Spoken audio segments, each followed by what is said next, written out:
Raison, chers téléspectateurs, pour plus d'explications sur ce sujet qu'est les accusations de génocide à Gaza visant Israël prennent une nouvelle dimension. Nous avons le plaisir et l'honneur d'accueillir au bout du fil son Excellence ambassadeur Hassan Haridi, ancien ministre adjoint aux Affaires étrangères. Bonjour, Votre Excellence. Bonjour, M. Sam. Alors, premièrement, quand on parle de cette dernière commission d'enquête des Nations Unies qui a fait un rapport parlant de génocide dans l'enclave palestinienne de Gaza, une enclave assiégée, affamée, bombardée tous les jours. Alors, comment voyez-vous l'effet de ce rapport, de cette commission sur la situation actuelle?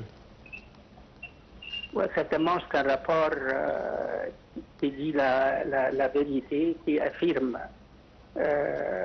avec une grande certitude ce que le monde entier a suivi dans la bande de Gaza. Mais ça n'a pas empêché, et on doit prendre ça en compte, oui. Ça n'a pas empêché la délégation américaine d'exercer son droit de veto contre un projet de résolution devant le Conseil de sécurité hier, demandant un cessez-le-feu et la libération, un cessez-le-feu dans la bande de Gaza et la libération des otages israéliens.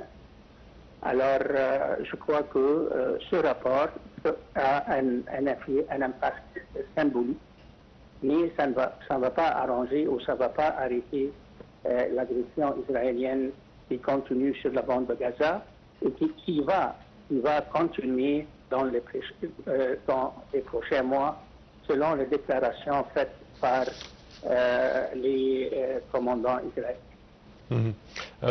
Est-ce que vous pensez que la poursuite de cette guerre est, je dirais, tellement attendue par Israël et voulue certainement par Israël, mais qu'Israël n'a pas d'obstacle réel pour l'empêcher de perpétuer un tel génocide?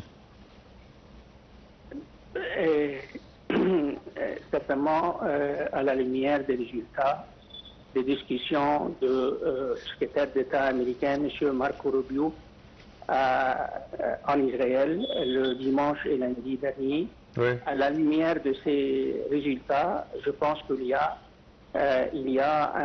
un plan entre les États-Unis, entre l'administration américaine et le gouvernement israélien à mener cette guerre à sa fin, selon les termes utilisés par les Israéliens et les Américains, ce qui est la destruction totale, entre guillemets, la destruction totale du mouvement de résistance palestinienne Hamas.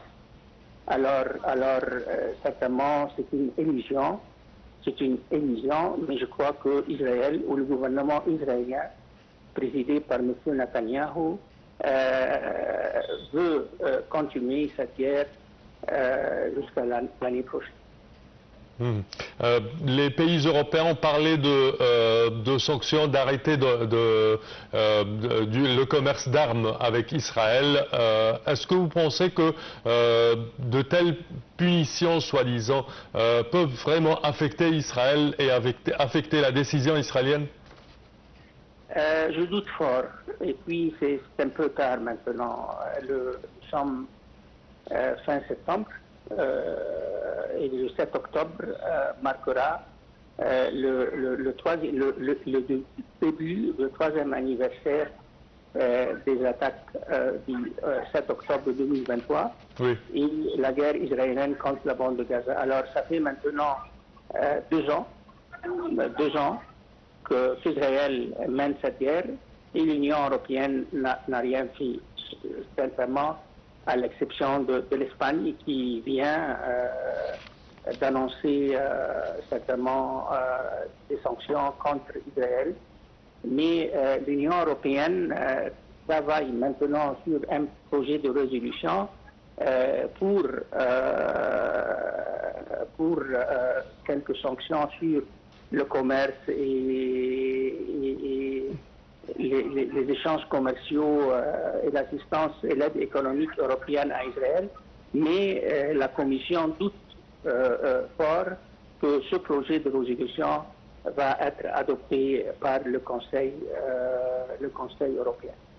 Néanmoins, plusieurs pays européens parlent de proclamer ou reconnaître un État palestinien vers la fin de ce mois avec l'Assemblée générale des Nations unies. Est-ce que vous pensez que cela rendra les négociations entre Israéliens et Palestiniens sur les roues, ou comment voyez-vous l'effet de tels actes? Certainement, on salue cette volonté politique de la part de quelques pays européens, tels la France, pour reconnaître l'État de Palestine. Oui. Mais ça, je crois, à mon avis personnel, ça a une valeur symbolique seulement.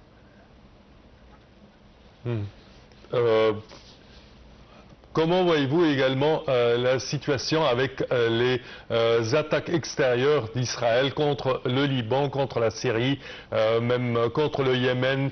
Est-ce que ça peut se poursuivre, ou comment voyez-vous le futur de cette situation? Ça va se poursuivre, malheureusement, et on doit toujours prendre en compte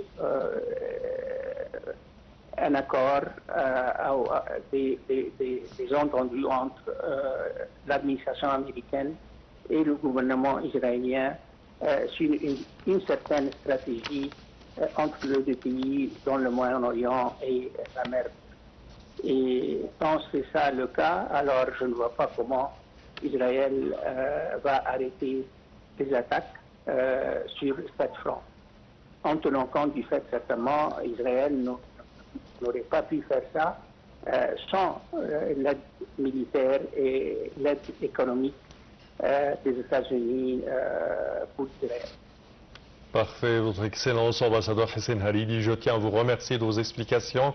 Merci à vous. Je répète que vous êtes ancien ministre adjoint aux Affaires étrangères. À présent, chers téléspectateurs, une petite pause.